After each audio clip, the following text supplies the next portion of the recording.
Welcome to another episode of Azigos, and I'm your co-host KT, Kevin, and I'm here with you today. Hope everybody's had a good weekend, had a good safe weekend. I hope all the truck drivers made it back home safely. I'm here to talk about the day for today, because you see, as you can tell, I'm here by myself, and we're gonna talk about our truck drivers broke. Yeah, that's gonna be the topic for today. Our truck drivers broke. And, I'm not oblivious to paying attention to, social media and what's being said at your local watering spot, and that the trucking industry is dead, and truck drivers are broke. But what you have to keep in mind is all truck drivers are not the same. Yeah, all truck drivers are not the same. You got different stages of being a truck driver. On one hand, you have the new driver, the driver who just getting in the industry. Then you got another phase where you might have the experienced driver. That's a phase. And then you may have the phase of the owner operator. And then, of course, you have the final stage of the carrier, the small carrier, and then, permeating on from there. And so we're going to talk about the different stages and whether they are broke or not.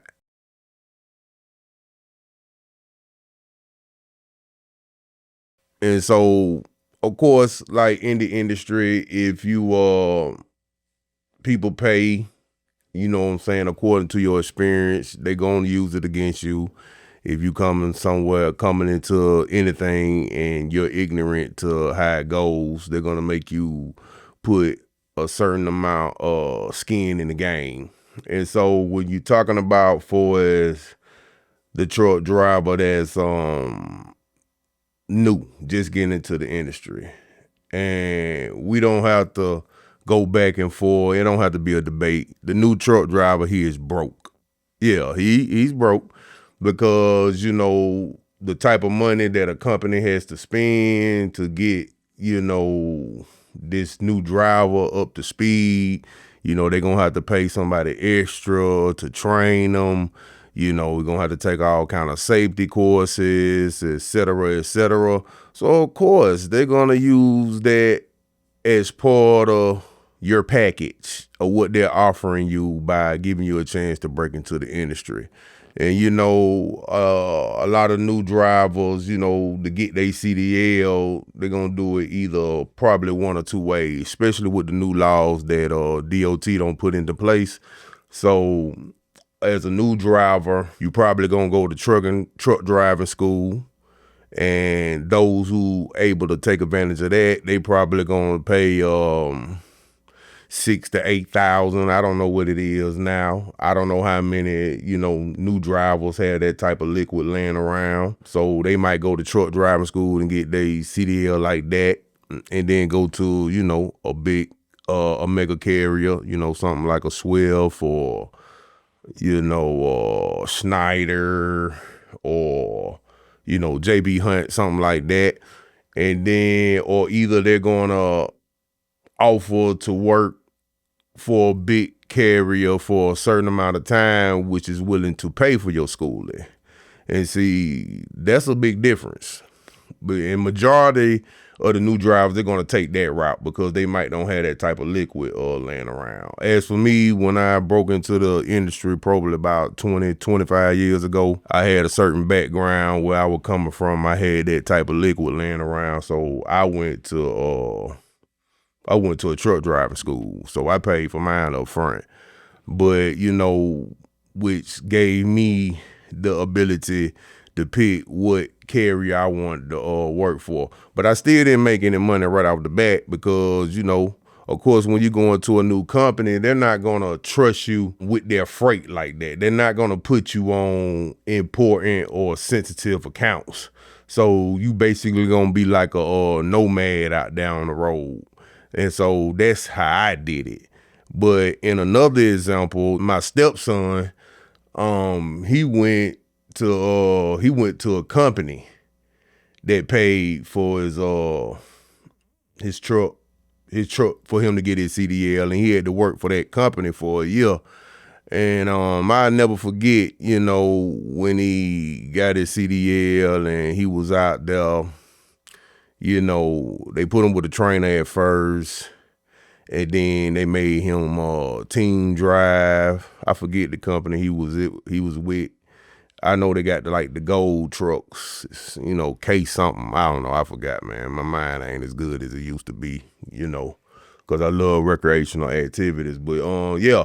So I know he was in the middle of that, and he called me. He was like, "Man, I'm about to leave this company. I ain't making no money.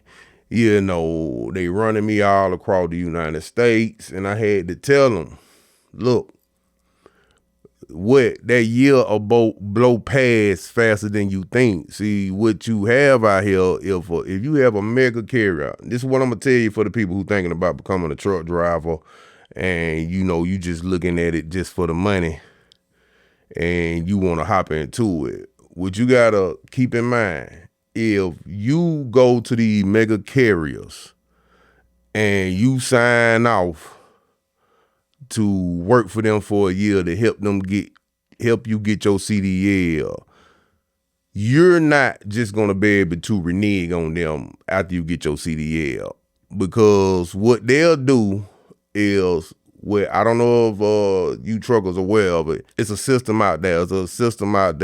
It's called the DAC report.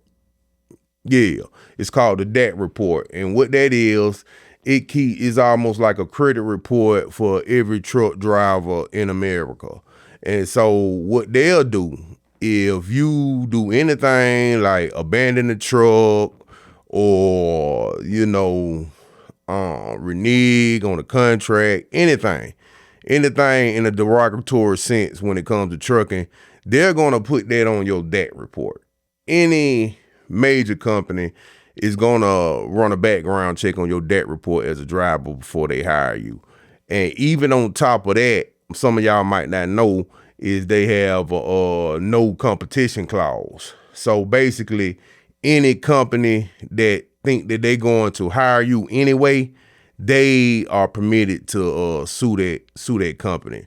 So when you go to these mega companies to get your driver's license, get your CDL, go on and bite the bullet, put your skin in the game, man, because you're not going to just be able to walk away from them like that and think that you're going to move on to the next to maybe get more money. So when you're talking about the new truck driver, no ladies, no gentlemen, no, they do not make any money. They are broke. But if they stay down till they can come up, they'll eventually get to a situation where they can make more money. And it's funny because, a lot of people have small carriers, 2 to 3, 4 trucks. They have kind of at one point in time maybe destroyed their company because they don't hire a certain individual, took a chance on a driver, and they don't added a truck or two. And they like, man, that was the worst mistake I ever could have made, because, man, that Pacific driver, they put me behind the 8 ball. They tore up my truck, or they were using a fuel card to gas up other trucks to make money off of it, or, abandon my truck somewhere, or they just quit on me. I done took on all this extra work, and now I don't have a driver for their truck. And I say to them, if you're going to be a businessman, you need to learn the business, man. Do like the big dogs. Do like the big dogs do. If you a small, carrier, and you trying to expand your business, do like what the big carriers do. Make them sign a contract, a no competition clause, for whatever amount of time you want to set up. They work for you for a year and you renew the contract, or 2 years or 6 months, whatever it may be. you make them sign a contract to where you can do the same thing. And therefore, you have a little, you got some kind of collateral.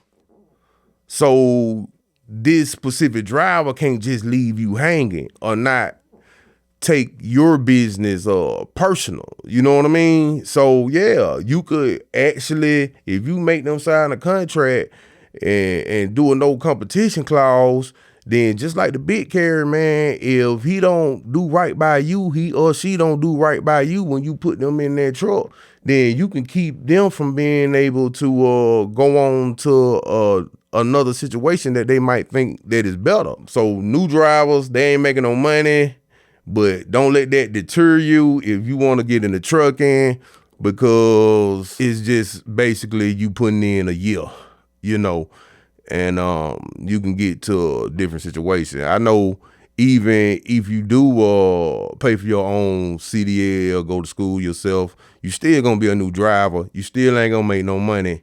I remember me, I came out and I worked for Swift Transportation. And of course, 48 states, you know, wasn't making no money, did a lot of sitting, but I did it with integrity, you know what I mean? And I did it with a certain level of discipline.